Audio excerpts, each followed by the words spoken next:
Sometimes we think of generative AI as an individual thing, right? How can you increase your own productivity? How can you get your job done faster, better, and more efficiently? But I think the conversation around that is starting to change a little bit.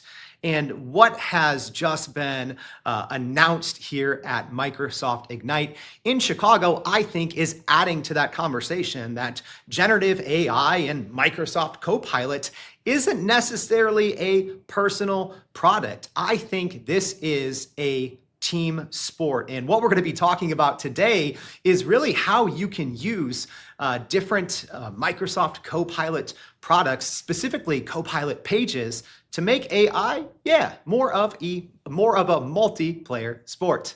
All right, I'm excited to talk about that and a lot more today on Everyday AI. What's going on, y'all? My name is Jordan Wilson. I'm the host of Everyday AI, and we're a daily live stream, podcast, and free daily newsletter helping everyday people not just learn what's happening in the world of AI, but how we can all actually leverage it to grow our companies and to grow our careers. If that sounds like you are definitely in the right place. If you're on the podcast, thank you for joining. Make sure to check out your show notes, as always, where we're going to have a lot of information that you need to know, as well as our website at youreverydayai.com, where we will be recapping today's conversation in our daily newsletter. Live stream audience, thank you for joining. You can tell, maybe you can hear, we're in a different spot, not in the normal studio. We are live here at Microsoft Ignite. So if you want to know the daily news, you're not going to get it here on this podcast. That's going to be in the newsletter. But enough chit chat. I am excited today to talk about Copilot Pages and if it's actually the future of collaborative work. Don't worry, it's not me that you have to listen to the whole time. I actually have someone very smart from Microsoft to help us all better understand this. So please help me in welcoming Derek Snyder, the Senior Director of Microsoft 365 Apps at Microsoft. So Derek, thank you so much for joining the Everyday AI Show. Real pleasure. Thank you for having me. All right, I'm excited for this one. Can you just tell our audience a little bit about what you do in your role at Microsoft? Yeah, so my team is responsible for product marketing of the Microsoft 365 apps. You might know them better as the Office apps. So Word, Excel, PowerPoint, Outlook, OneNote, some of the apps that people use every single day. And lately, my team has been spending a lot of time thinking about how to reinvent those apps for the era of AI, and specifically bringing Copilot into each and every one of them. Yeah, and speaking of Copilot, it's been Copilot everywhere. It's been AI everywhere, agents everywhere at this year's Microsoft Ignite.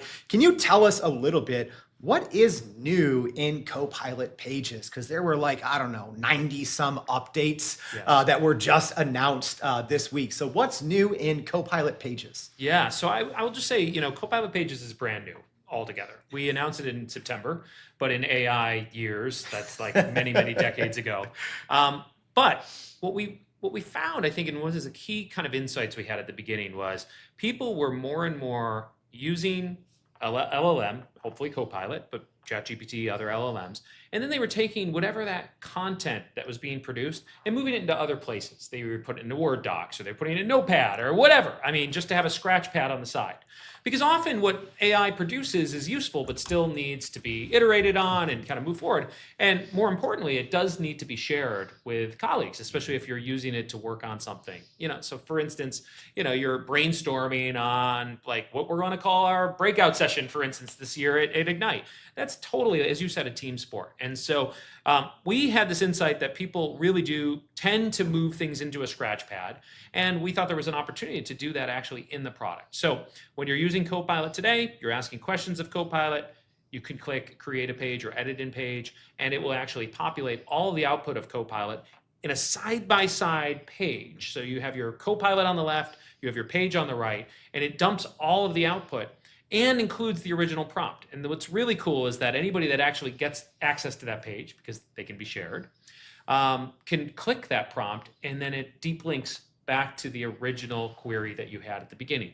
So it creates this really beautiful loop, actually, where you're using AI, your colleagues can actually retrace your steps and the kind of questions that you started with, and then contribute as well, because the page itself is like any other interactive canvas. Think about it as same as a Word document where people can contribute in, they can comment, they can put lots of rich formatting, pictures, interactive diagrams, etc., but really reinvented for the modern age. Yeah, and Derek, I'm glad you brought up that, like Copilot Pages is actually brand new, right? Let alone what was just announced, 24 hours ago at Ignite here. So yeah, with the Wave 2 announcements in September, that's when I think, a lot of us, at least that don't work at Microsoft, kind of caught wind of what the future of work in Microsoft Copilot could look like. But maybe just before we dive into some of the specifics, let's zoom out even more and talk about, because I'm sure for a lot of our audience, I've heard a lot that people are interested,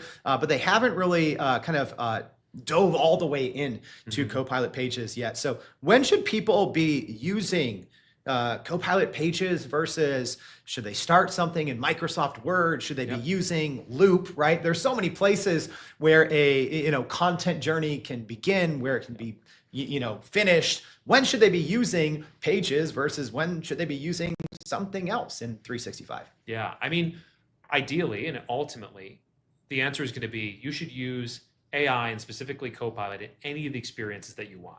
So we have built a general Copilot set of capabilities that are available inside of all the apps. So for instance, if you open Microsoft Word and you asked it to create meeting notes and then you referenced meetings, because those meetings are available as grounding for any Microsoft Word Copilot query, it would do that.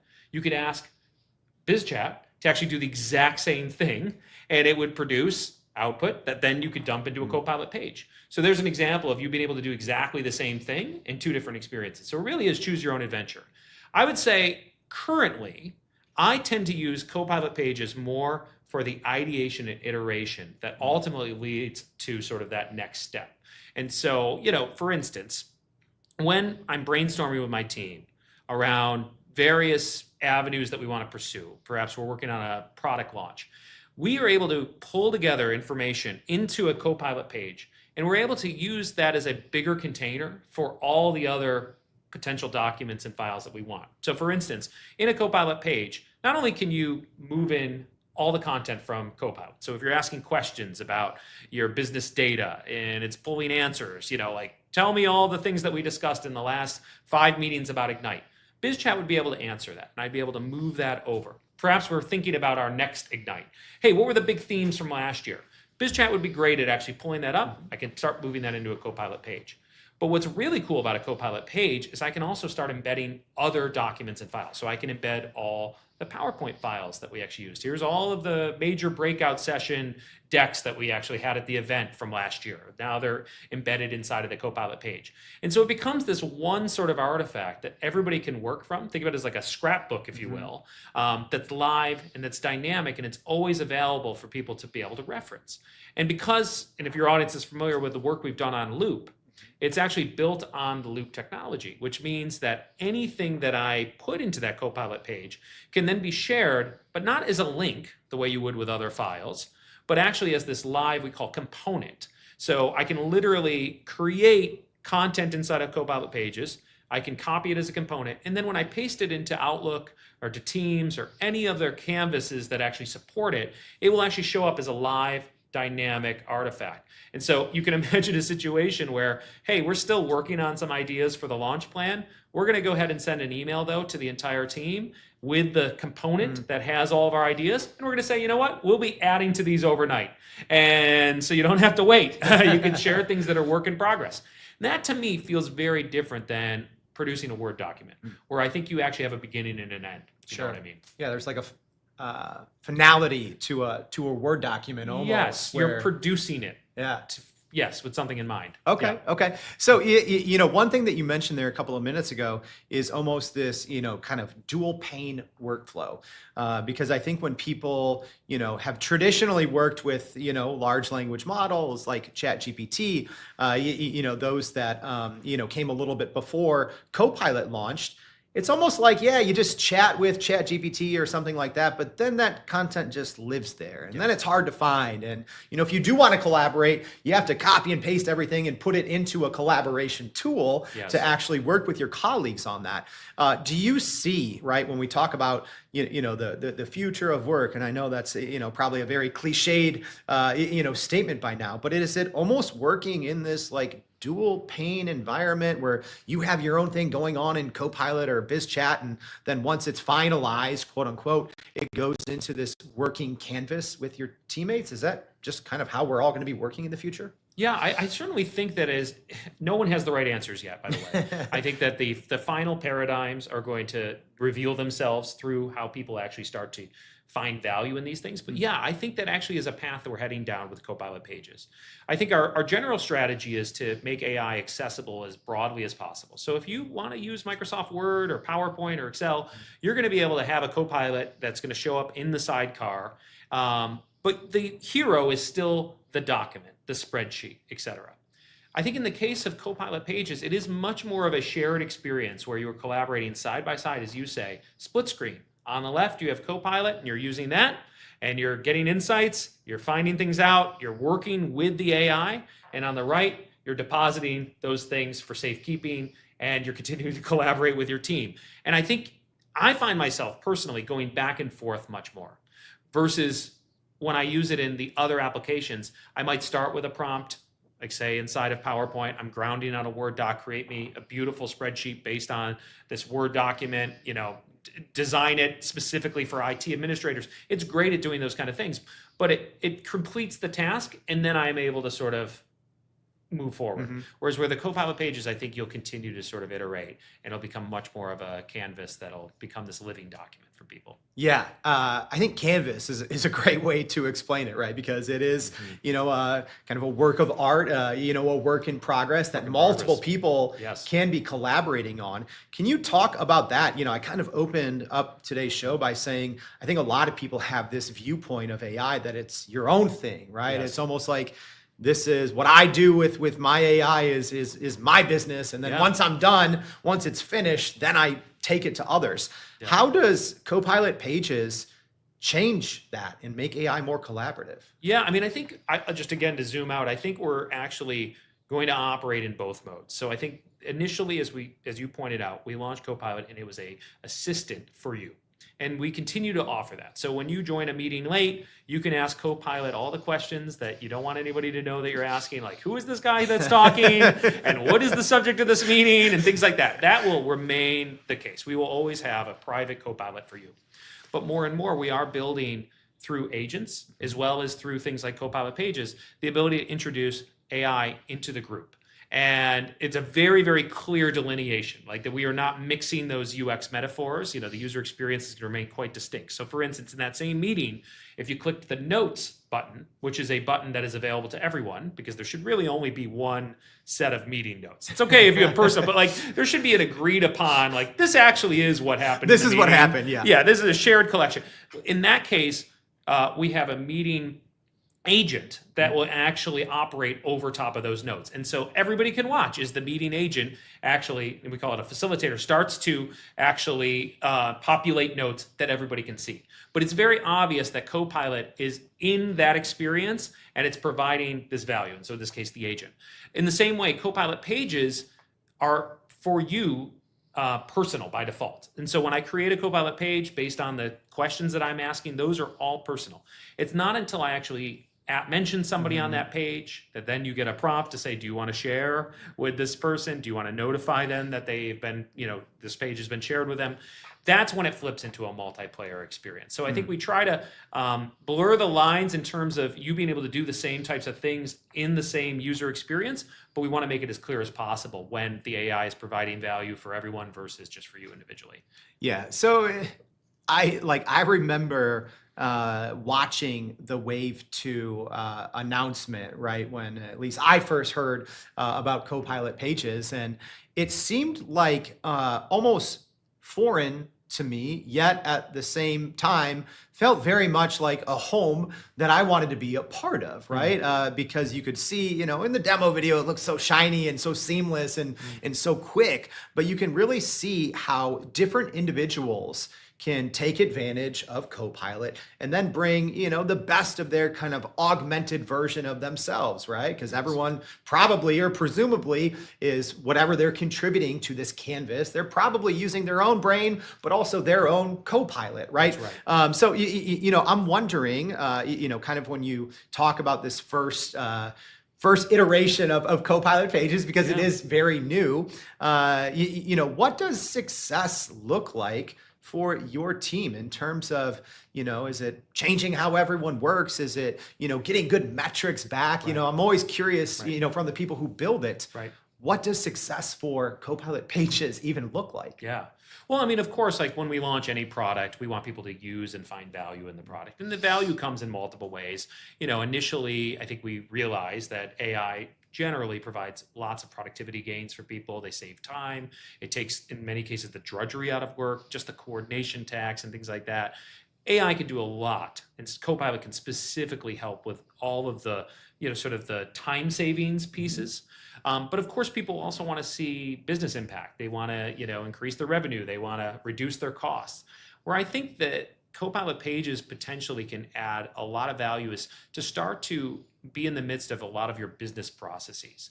And so, I talked about it earlier, like the whole budget process is a very, very time-consuming process right now, and it goes across multiple documents and meetings and things like that. And now what you have with Copilot is the ability to reason across all of that. And so you imagine you have a number of budget meetings, you have a number of documents, you have a number of files. You know, you can now ask very general questions, or you can actually task Copilot to create a schedule that you need to work back from, and then have all of that templatized inside of a Copilot page. So everybody's now able to contribute. Here are the things, here are my budget asks. Here is how it actually, falls short or not of the budget number that we have. It can, and this is where some of the news from this week, which we haven't gotten to yet, it can dynamically create charts and graphs. And so it's very easy, even within that same pane of glass, to be able to understand visually things like how we're actually tracking against budget. So we're finding ourselves, I think, in this new way of working potentially, having people have to spend less time hopping between different apps and spending more time really in the flow of work. All right, that's a good point, because we haven't gone into the details yet. You know, we are here at Microsoft Ignite, so we got to talk about what's actually new. So I might be missing a couple of things, but let's talk about it, because we have the rich artifacts, we have the multi-page, grounded on page content, mobile, right? I probably missed a thing or two, but what do all of these new announcements and new functionalities to Copilot Pages, how does this change how people can use the product and what they can accomplish? Yeah, I mean, so for the connoisseurs that have been using this so far in the couple months that it's been available, you know, one of the things that we heard from customers is that they don't want to have to create a new page for every single session. You know, so if I'm, using BizChat, answering a bunch of questions later in the day, I have a new business chat conversation, I want to potentially be able to take that output and put it all on the same page, or not, create a totally new page.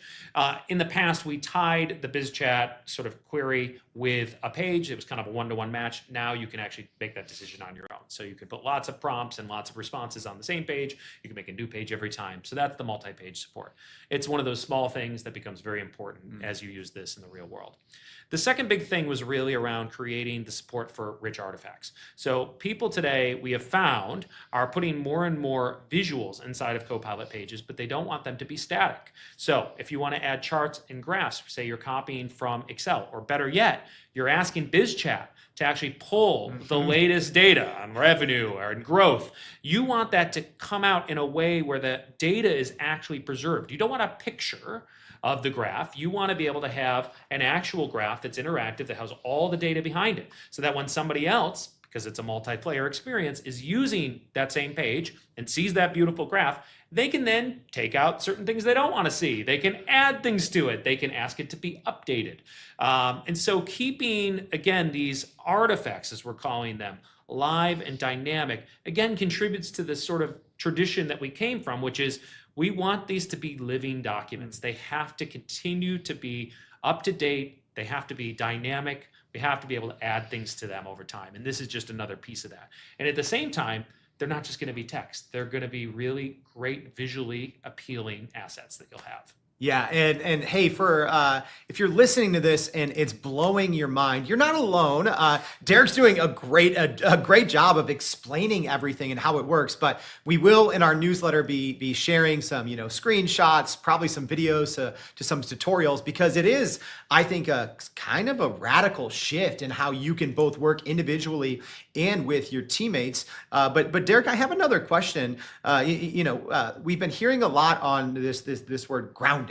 Right. Yes. Both here at Ignite, which I think is good because we need to be talking about grounded models or grounded approaches. But it seems like now Copilot Pages can be grounded in the information on that page. Can you explain what that means and what that does for trust and transparency? Yes. So grounding, when we talk about it, is the ability for Copilot or any other AI agent that we offer as Microsoft, the ones I'm talking about that we produce that are out of the box, if you will, the ability for that Copilot or agent to have a shared understanding of all of your work context.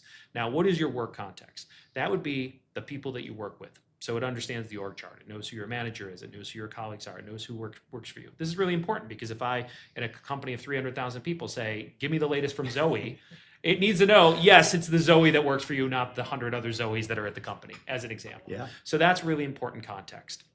Another big area is really all of your meetings. Now, we record and transcribe many of our meetings, so those become like any other document. They are a record of decisions and all of the context, again, around topics and areas of focus. So that's an important thing.